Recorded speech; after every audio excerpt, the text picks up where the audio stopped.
Test 4. This is the Ielts listening test. You will hear a number of different recordings, and you will have to answer questions on what you hear. There will be time for you to read the instructions and questions, and you will have a chance to check your work. All the recordings will be played once only. The test is in 4 parts. At the end of the test, you will be given 10 minutes to transfer your answers to the answer sheet. Now turn to Part 1.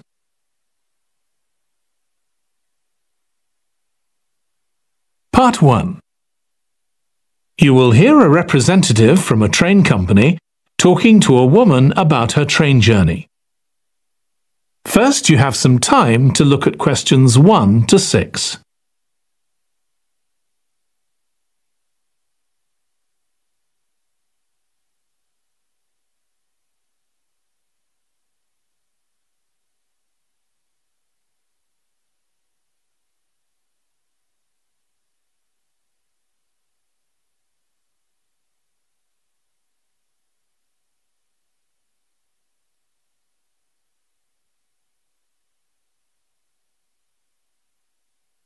Now listen carefully and answer questions 1 to 6. Hello, do you mind if I ask you some questions about your journey today? We're doing a customer satisfaction survey.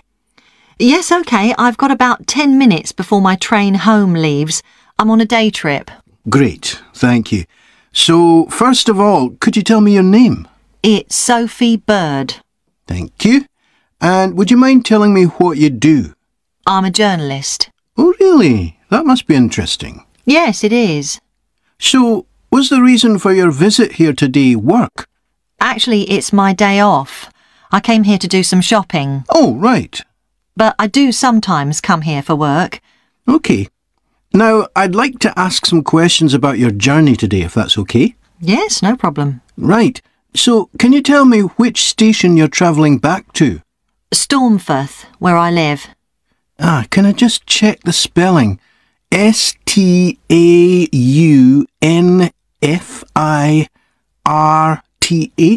That's right. And you travelled from there this morning?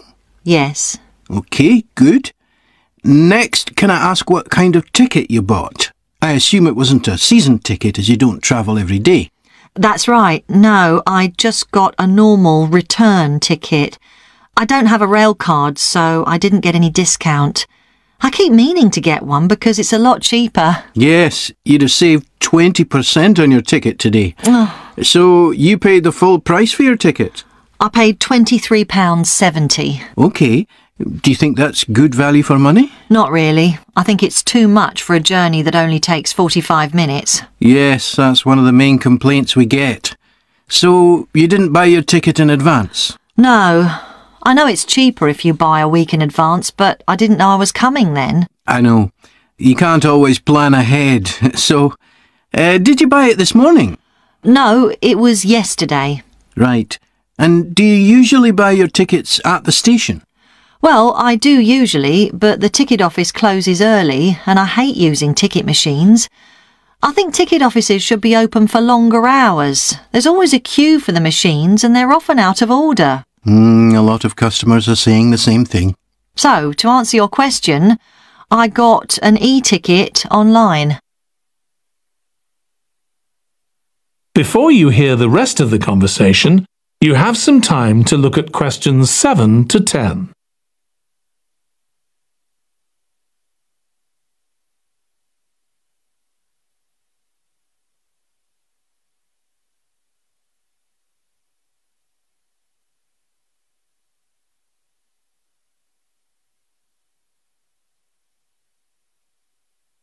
Now listen and answer questions 7 to 10.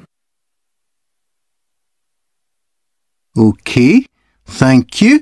Now I'd like to ask you about your satisfaction with your journey. So what would you say you were most satisfied with today? Well, I like the Wi-Fi on the train. It's improved a lot. It makes it easier for me to work if I want to.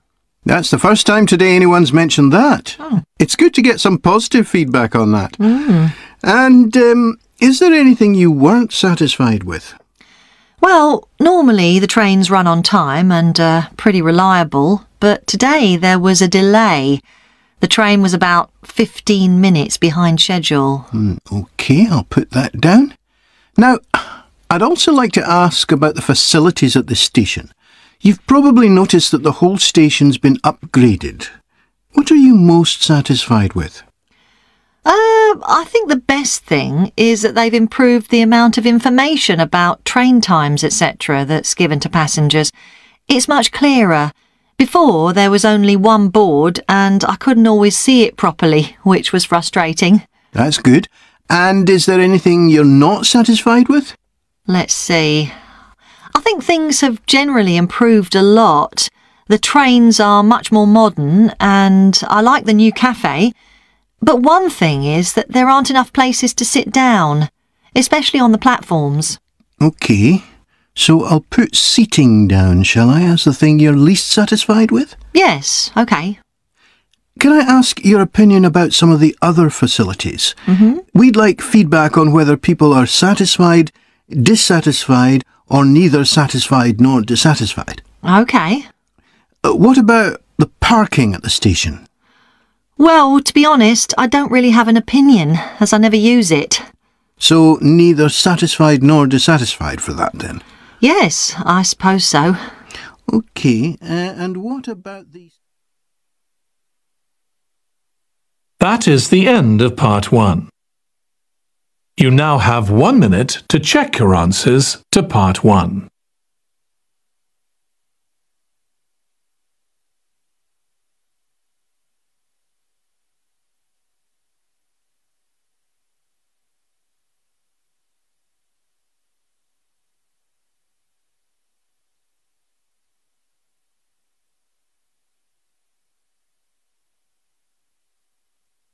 Part 2. You will hear the chair of a committee on park facilities addressing her local town council about changes that have been made to the park.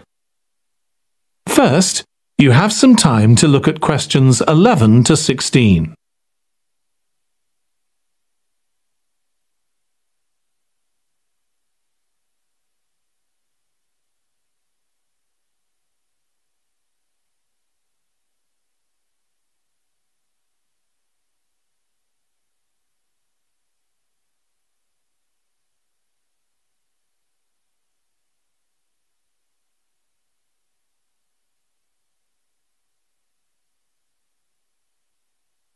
Now listen carefully and answer questions 11 to 16. As chair of the Town Council Subcommittee on Park Facilities, I'd like to bring you up to date on some of the changes that have been made recently to the Croft Valley Park. So if you could just take a look at the map I handed out, let's begin with a general overview. So, the basic arrangement of the park hasn't changed. It still has 2 gates, north and south, and a lake in the middle. The cafe continues to serve an assortment of drinks and snacks, and is still in the same place, looking out over the lake and next to the old museum. We're hoping to change the location of the toilets and bring them nearer to the centre of the park, as they're a bit out of the way at present, near the adventure playground, in the corner of your map. The formal gardens have been replanted and should be at their best in a month or 2.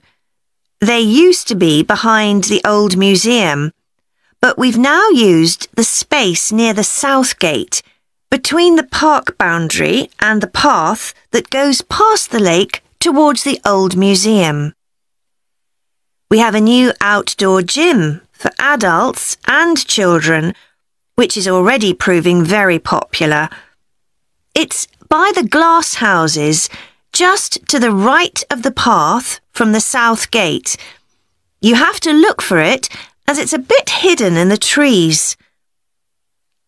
One very successful introduction has been our skateboard ramp. It's in constant use during the evenings and holidays. It's near the old museum, at the end of a little path that leads off from the main path between the lake and the museum. We've also introduced a new area for wildflowers to attract bees and butterflies. It's on a bend in the path that goes round the east side of the lake, just south of the adventure playground. Before you hear the rest of the presentation, you have some time to look at questions 17 to 20.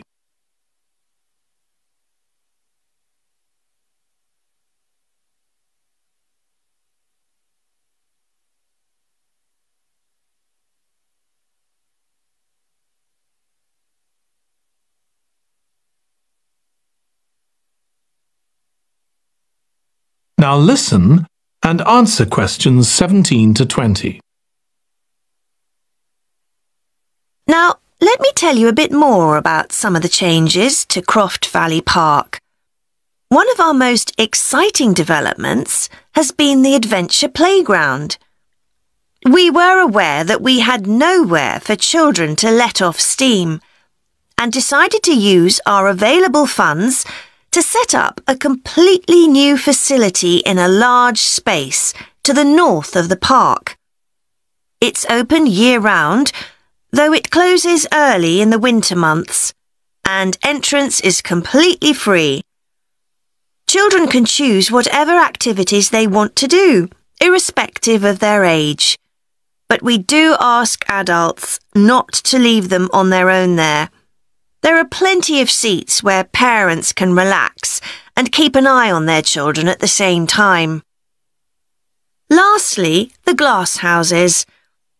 A huge amount of work has been done on them to repair the damage following the disastrous fire that recently destroyed their western side. Over £80,000 was spent on replacing the glass walls and the metal supports, as well as the plants that had been destroyed, although, unfortunately, the collection of tropical palm trees has proved too expensive to replace up to now.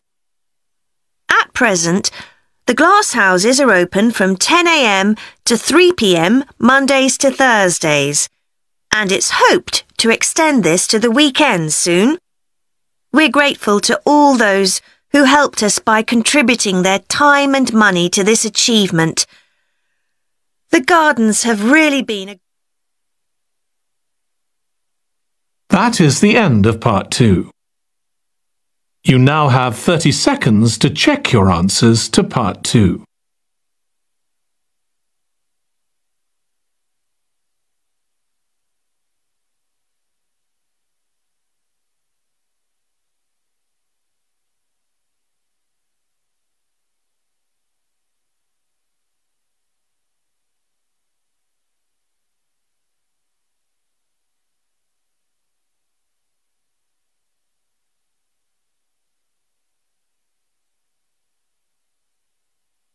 Part 3. You will hear two students of social history called Annie and Jack discussing their presentation about refrigeration.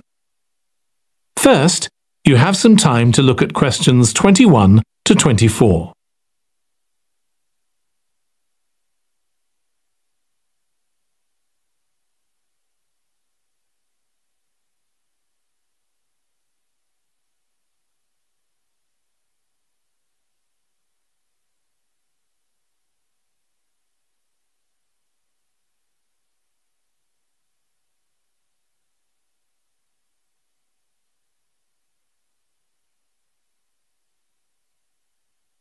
Now listen carefully and answer questions 21 to 24.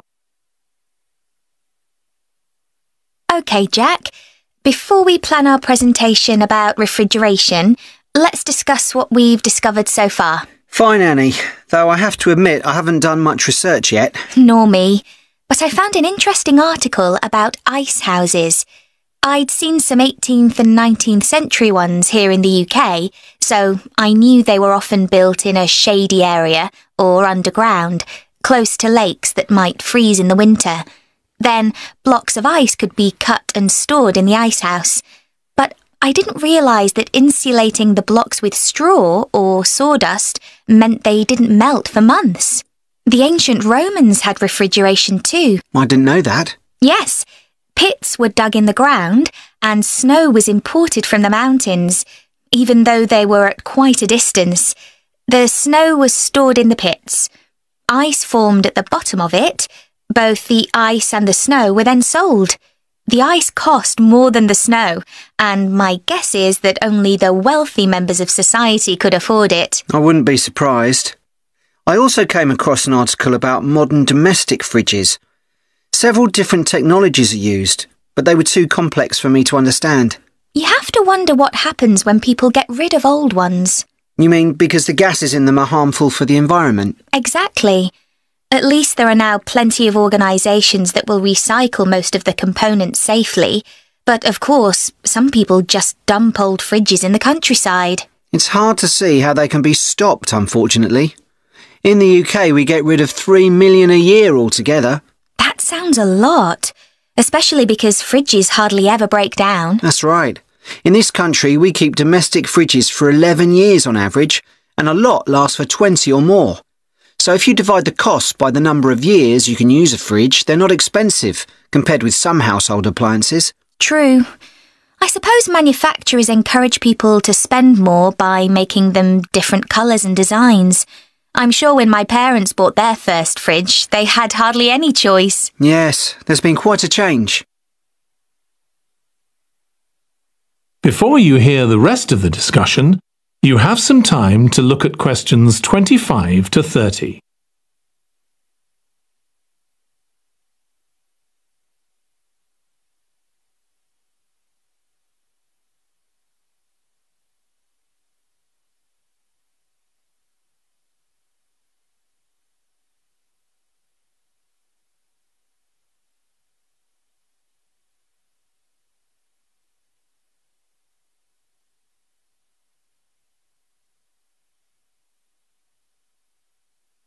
Now listen and answer questions 25 to 30. Right, let's make a list of topics to cover in our presentation and decide who's going to do more research on them. Then later we can get together and plan the next step. OK. How about starting with how useful refrigeration is and the range of goods that are refrigerated nowadays? Because, of course, it's not just food and drinks. No, I suppose flowers and medicines are refrigerated too. And computers. I could do that, unless you particularly want to. No, that's fine by me.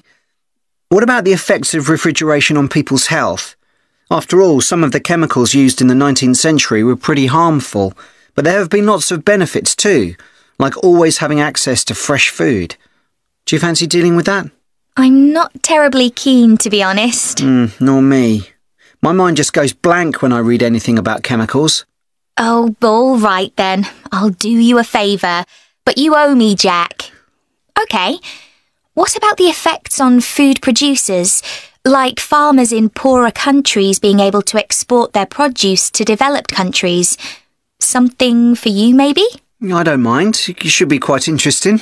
I think we should also look at how refrigeration has helped whole cities, like Las Vegas, which couldn't exist without refrigeration because it's in the middle of a desert. Right.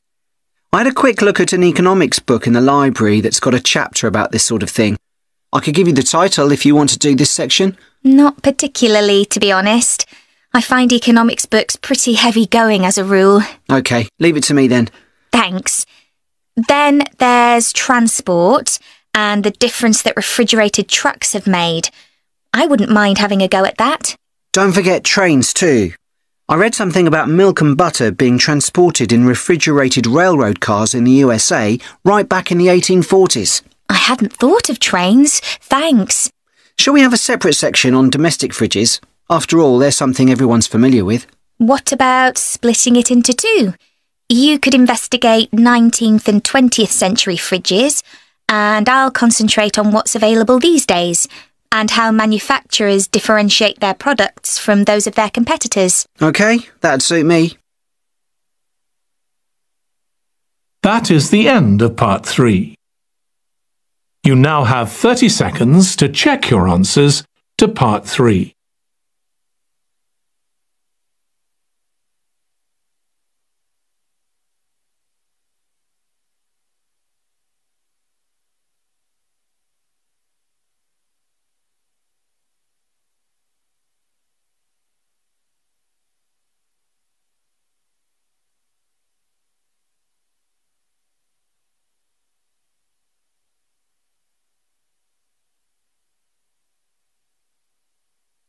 Part 4. You will hear a history student giving part of a presentation about changes in British society in the 19th century. First, you have some time to look at questions 31 to 40.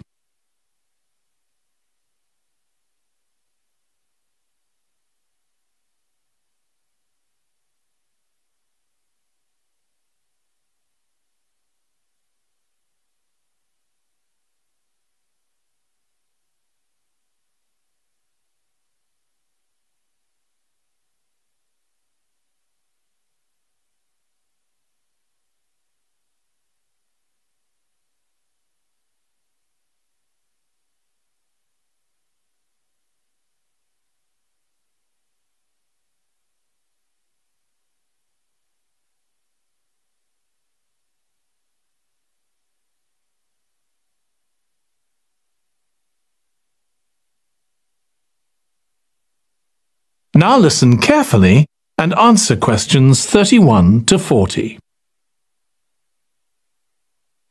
Hi everyone. In this session, I'll be presenting my research about the social history of Britain during the Industrial Revolution. I particularly looked at how ordinary lives were affected by changes that happened at that time. This was a time that saw the beginning of a new phenomenon, consumerism, where buying and selling goods became a major part of ordinary people's lives. In fact, it was in the 19th century that the quantity and quality of people's possessions was used as an indication of the wealth of the country.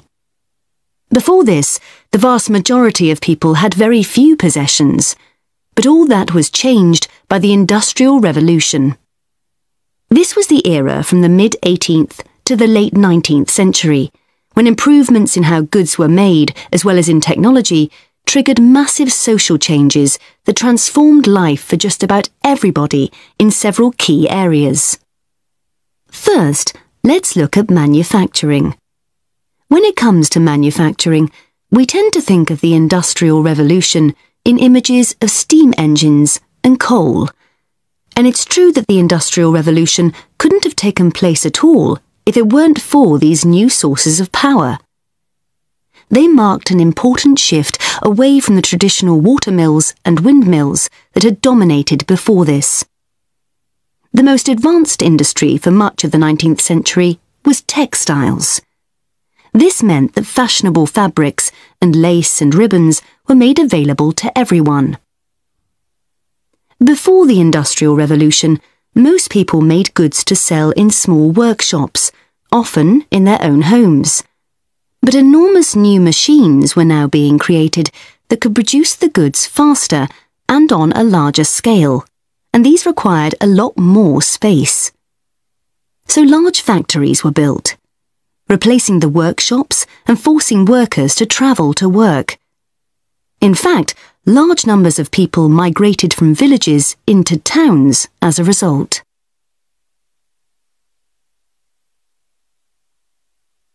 As well as manufacturing, there were new technologies in transport, contributing to the growth of consumerism. The horse-drawn stagecoaches and carts of the 18th century, which carried very few people and goods and travelled slowly along poorly surfaced roads, were gradually replaced by the numerous canals that were constructed.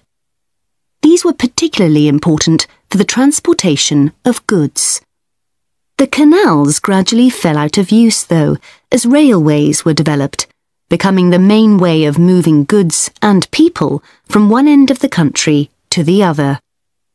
And the goods they moved weren't just coal, iron, clothes, and so on.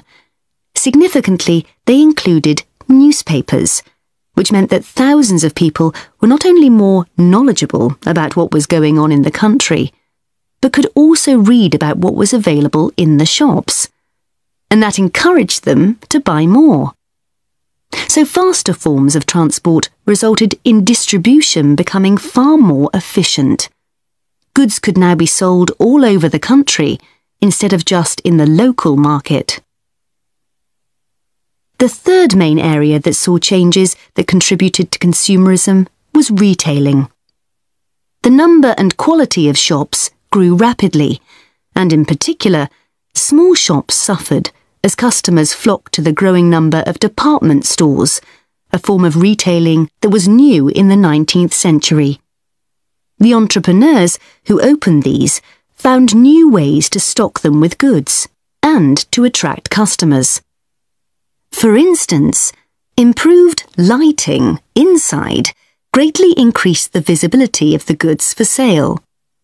Another development that made goods more visible from outside resulted from the use of plate glass, which made it possible for windows to be much larger than previously. New ways of promoting goods were introduced too. Previously, the focus had been on informing potential customers about the availability of goods. Now, there was an explosion in advertising trying to persuade people to go shopping. Flanders claims that one of the great effects of the Industrial Revolution was that it created choice.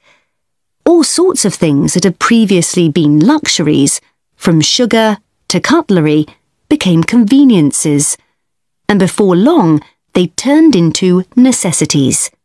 Life without sugar or cutlery was unimaginable, rather like mobile phones these days. That is the end of part 4. You now have 1 minute to check your answers to part 4.